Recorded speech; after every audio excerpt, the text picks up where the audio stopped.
شروع اللہ کا نام لے کر جو بے انتہا مہربان اور نہایت رحم کرنے والا ہے۔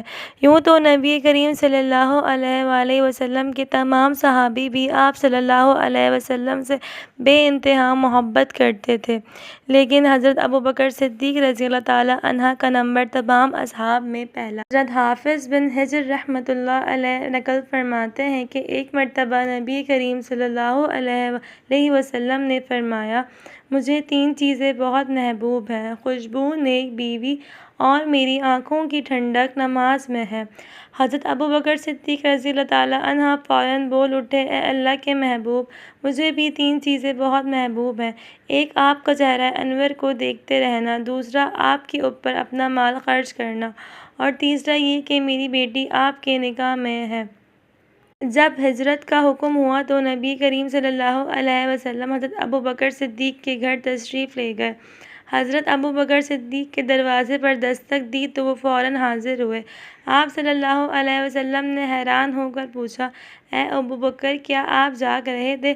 عرض کیا، جی ہاں یا رسول اللہ، کچھ عرصے سے میرا دل محسوس کر رہا تھا کہ عنقریب آپ صلی اللہ علیہ وسلم کو ہجرت کا حکم ہوگا، تو آپ صلی اللہ علیہ وسلم ضرور مجھے اپنے ساتھ لے کر جانے کا شرف عطا فرمائیں گے۔ بس میں نے اس دن سے رات کو سونا چھوڑ دیا کہ کہیں ایسا نہ ہو کہ آپ تشریف لائیں اور مجھے جاگنے میں دیر ہو جائے۔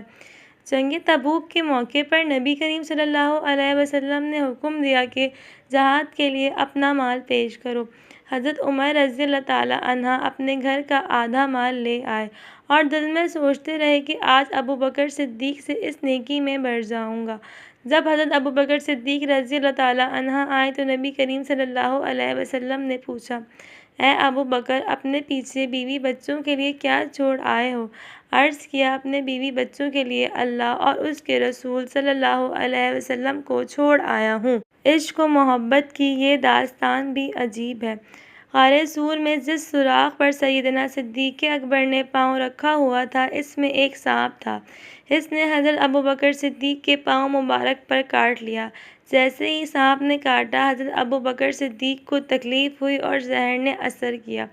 ادب کی وجہ سے زبان سے کوئی لفظ نہ نکالا، کہیں میرے محبوب کی نیند میں خلل نہ آ جائے، لیکن درد کی وجہ سے آنکھوں سے آنسو آ گئے، اور یہ شہادت بھی اللہ تعالیٰ نے سیدنا ابوبکر صدیق کو دینی تھی کہ جب آنسو گرا تو زمین پر نہیں گرا بلکہ نبی کریم صلی اللہ علیہ وسلم کی مبارک رخسار پر گرا۔ صحرائے اقدس پر آنسو گرتے ہی نبی کریم صلی اللہ علیہ وسلم کی آنکھ کھل گئی اور آپ صلی اللہ علیہ وسلم نے پوچھا، اے ابوبکر صدیق، کیوں روتے ہو؟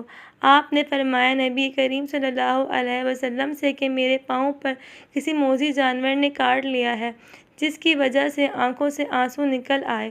نبی کریم صلی اللہ علیہ وسلم نے اپنا لعاب دہن حضرت ابوبکر صدیق کے پاؤں پر لگایا، جس سے ان کا زخم بھی ٹھیک ہو گیا اور تکلیف بھی جاتی رہی۔ ایک مرتبہ نبی کریم صلی اللہ علیہ وسلم نے حضرت ابوبکر صدیق کو پھٹے کپڑوں میں ملبوس دیکھا تو فرمایا، تم پر ایک وقت کتنا خوشحالی کا تھا، اب تمہیں دین کی وجہ سے کتنی مشقتیں اٹھانی پڑ رہی ہیں۔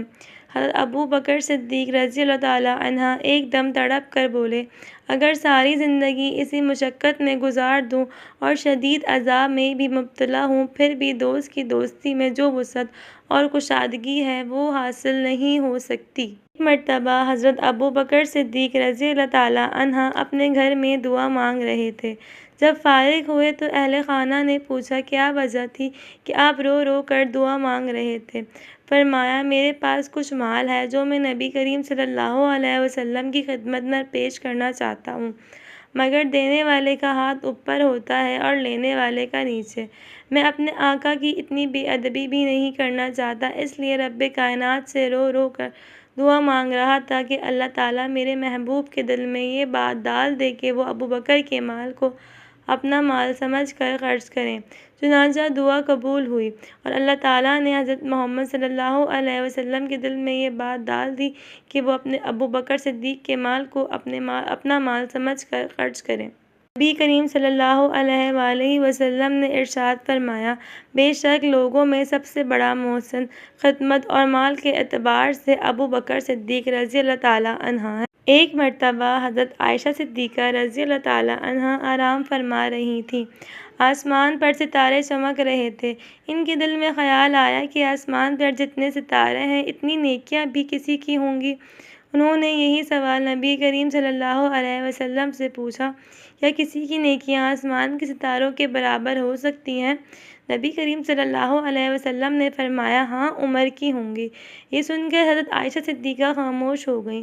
پھر تھوڑی دیر بعد نبی کریم صلی اللہ علیہ وسلم نے خود پوچھا، عائشہ، تم سوچ رہی ہوگی کہ میرے والد کا نام نہیں لیا؟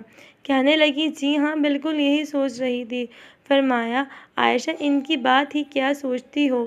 ان کی غار سور کی ایک رات کی نیکی آسمان کے ستاروں سے بھی زیادہ ہے۔ حضرت عمر اپنی زندگی میں حضرت ابوبکر صدیق سے کہا کرتے تھے کہ آپ میری ساری زندگی کی نیکیاں لے لیجئے اور مجھے غار سور والی 3 راتوں کی نیکیاں دے دیجئے، کیونکہ مجھے ان 3 راتوں کی نیکیاں اپنی ساری زندگی کی نیکیوں سے زیادہ نظر آتی ہیں۔ حضرت ابوبکر صدیق رضی اللہ تعالیٰ عنہ نے اپنے وفات سے پہلے وصیت کی تھی کہ جب میرا جنازہ تیار ہو جائے تو روضہ اقدس کے دروازے پر لے جا کر رکھ دینا۔ اگر دروازہ کھل جائے تو وہاں دفن کر دینا، ورنہ جنت البقیع میں دفن کرنا۔ چنانچہ جب آپ کا جنازہ دروازے پر رکھا گیا، تالا کھل گیا اور دروازہ بھی کھل گیا، اور ایک آواز سب اصحاب نے سنی، ایک دوست کو دوسرے دوست کی طرف لے آؤ۔ سبحان اللہ۔